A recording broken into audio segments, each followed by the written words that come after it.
Na Prever FM, você começa o dia bem informado. Agora 6h45, voltamos com o primeiro jornal aqui na Prever FM. Vamos conversar agora com o delegado seccional de polícia, Dr. Lourenço Talamonte, a respeito desse homicídio e tentativa de feminicídio que chocou a cidade de Botucatu no sábado à noite. Dr. Talamonte, bom dia, obrigado por atender a nossa reportagem. Bom dia a todos que nos acompanham pela Prever FM. Prazer falar com vocês, hein? Apesar do tema ser bem triste. Sem dúvida alguma. E realmente chocou a população, né, doutor? E já tem até um desfecho, né? O assassino já foi preso. Eu gostaria que o senhor relatasse para os nossos ouvintes tudo, como aconteceu, como é que foi a ação da polícia, por favor, doutor. Sim, desde o início, né, do que nós recebemos a notícia, né, que chegou ao nosso plantão na Polícia Civil, fui comunicado imediatamente, como ocorre, né, em todas as ocorrências graves, sou comunicado imediatamente, todos nós nos mobilizamos da Polícia Civil aí para esclarecer esse crime, prender o autor. A autoria praticamente já estava esclarecida, né, então o boletim de ocorrência foi registrado, como ele fugiu, né, não foi prisão em flagrante, então o delegado do plantão já representou aí pela prisão temporária dele, foi decretada pela justiça imediatamente, e assim continuamos as diligências. Nossa preocupação era com a criança também, né, que ele levou logo após ter cometido aí o homicídio e a tentativa de feminicídio, né, com relação, e a criança estava dentro do carro, né, e também tinha outra criança, filha aí do Diego, a vítima fatal, e a nossa preocupação era inicialmente essa criança, encontrar o quanto antes, e na sequência aí a equipe da DIG, nas investigações já de manhã, o delegado Luiz Fernando, né, com as informações que recebemos e rastreamentos, encontramos o veículo do autor, lá no município de Pardim, na estrada rural, né, e aí na sequência localizamos a criança que estava com o avô paterno, foi levado até o plantão, né, enfim, e na sequência das investigações, para falar assim de uma forma bem resumida, conseguimos efetuar a prisão do autor ontem mesmo, em menos de 24 horas, para poder dar essa resposta rápida para a família, também para a sociedade, porque é um crime que chocou, né, todos nós, um crime bárbaro, né, cometido aí em nossa cidade de Botucatu, e ele também estava em Pardinho, lá no meio do mato, lá na estrada rural. Eu também participei dessa diligência pessoalmente para as buscas dele e prisão. O que chamou a atenção, doutor Talamonte, é que e também nas redes sociais, causando, chocou bastante também, que parece que 11 boletins de ocorrência haviam sido feitos pela vítima, né, pela ex-companheira dele, contra esse assassino. E como é que fica numa situação como essa, doutor? 11 boletins de ocorrência por, sei lá, tentativa de agressão, por ameaça, uma série de coisas envolvendo a vida do ex-casal, doutor. É um caso aí que precisa ser bem esclarecido, porque não dá a entender que a gente teve essa notícia de crime e não fez nada. Muito pelo contrário. A Polícia Civil sempre preocupada, quando ela pediu medida protetiva, a gente representou que quem concede a medida protetiva é o Poder Judiciário, a Justiça, né? Cabe ao delegado atender o pedido da vítima e representar para isso. O último pedido foi dia 19 de fevereiro, quinta-feira, tá? Mas não foi atendido o pedido. E as outras ocorrências que eu estava analisando aí, basicamente, se referia mais à questão da guarda do filho, porque era uma guarda compartilhada, uma semana cada um, então, e começou a haver desentendimentos entre eles sobre isso. Claro que no meio da discussão havia ameaças, como teve na última quinta-feira, dentro da escola, né, várias pessoas presenciaram, empurra, as partes foram conduzidas primeiro ao primeiro distrito, né, que o autor do homicídio fez BO contra a vítima naquele dia, né? Então por ameaça, e realmente a vítima fatal fez as ameaças de morte contra o autor desse crime bárbaro aí, entendeu? Nada justifica mas são estou falando como aconteceram os fatos e como foram registrados. Então, primeiro teve esse boletim de ocorrência MS, depois foram conduzidos à Delegacia da Mulher. O delegado, né, já representou pela medida protetiva de urgência, que não foi concedida. Também não cabe a mim questionar isso, porque a gente pede, é o juiz que decide, né? E, enfim, todas as vezes que nós fomos procurados, teve um atendimento adequado para aquela situação, né? Não adianta você querer ir além, né?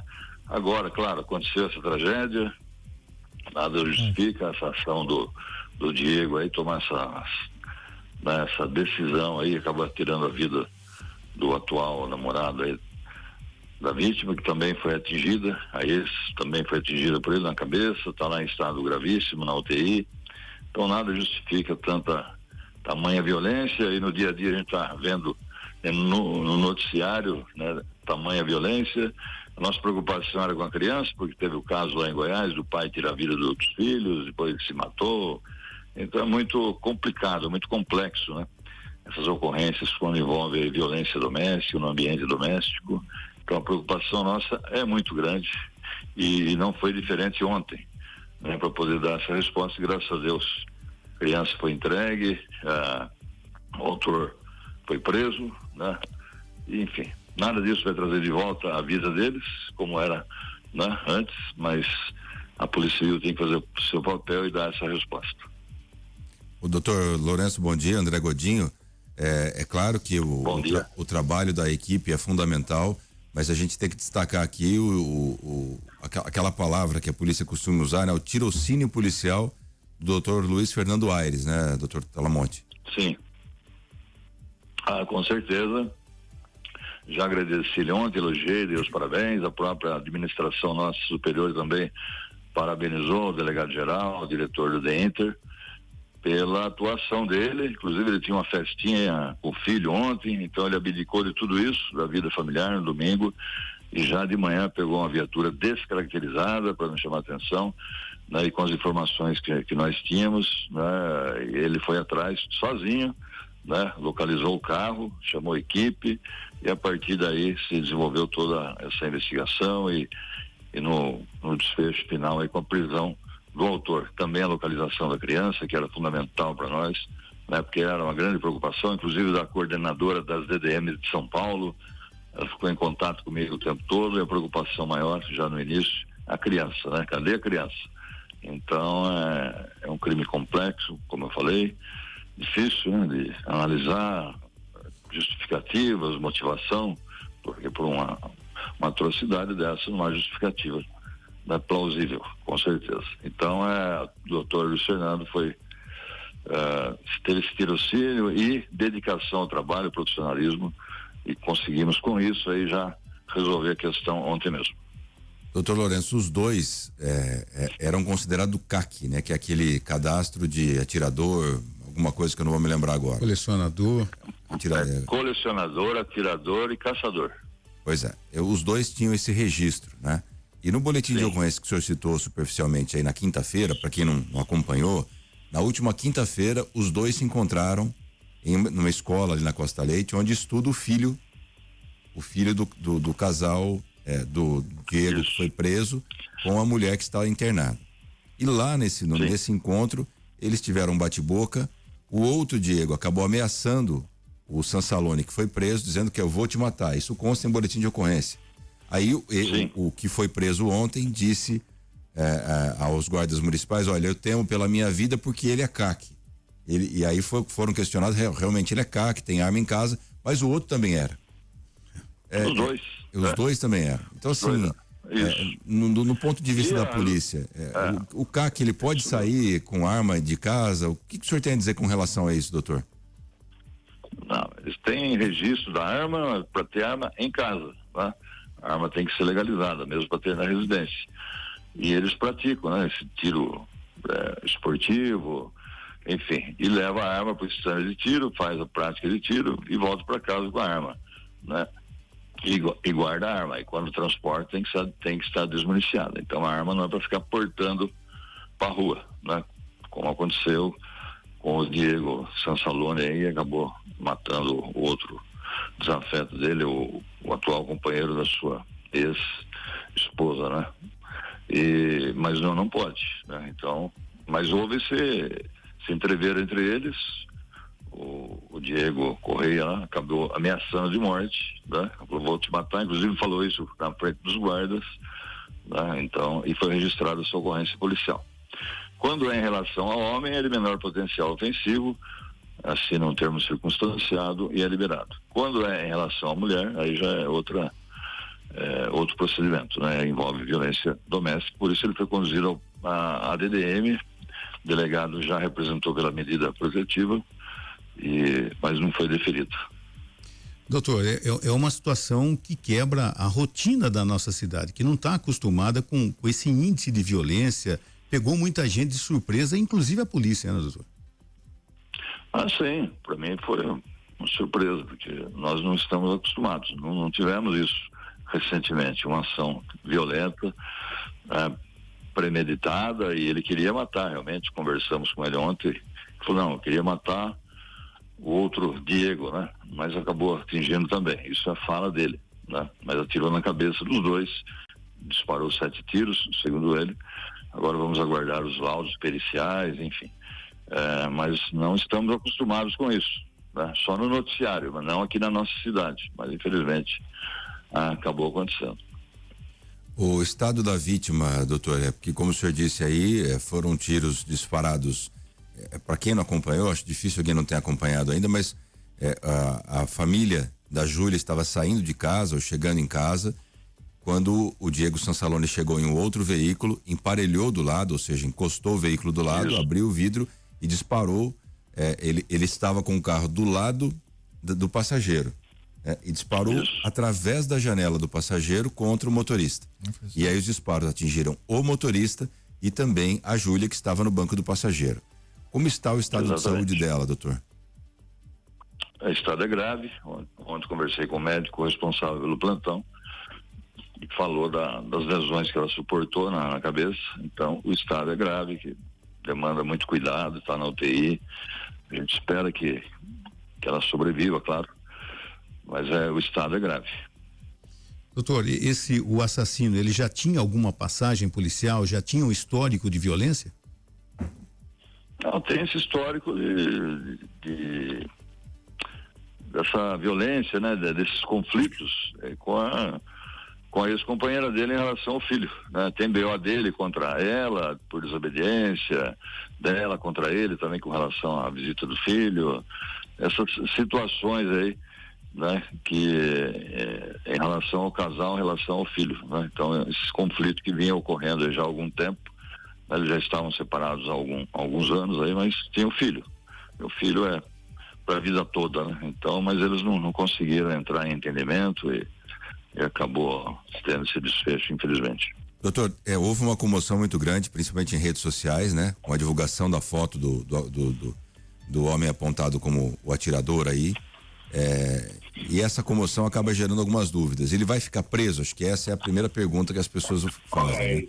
Então, no primeiro momento, ele foi preso fora do flagrante ou ainda dentro do flagrante? E quais serão os próximos passos agora da Polícia Judiciária? Não foi, até poderia ter sido prisão em flagrante ontem, porque houve uma perseguição contínua, né, sem cessar, todas as forças de segurança fazendo as diligências, Polícia Civil, Polícia Militar também, Guarda Municipal, Polícia Militar mandou equipes até em outros endereços de familiares em outras cidades, Boituva, né? Então até poderia ser autuado em flagrante, mas como já tinha sido decretada a prisão dele, a prisão temporária, então ele foi preso, vai ficar preso, vai continuar preso com certeza, depois vai ser decretada a prisão preventiva, né? Então não tem chance de sair.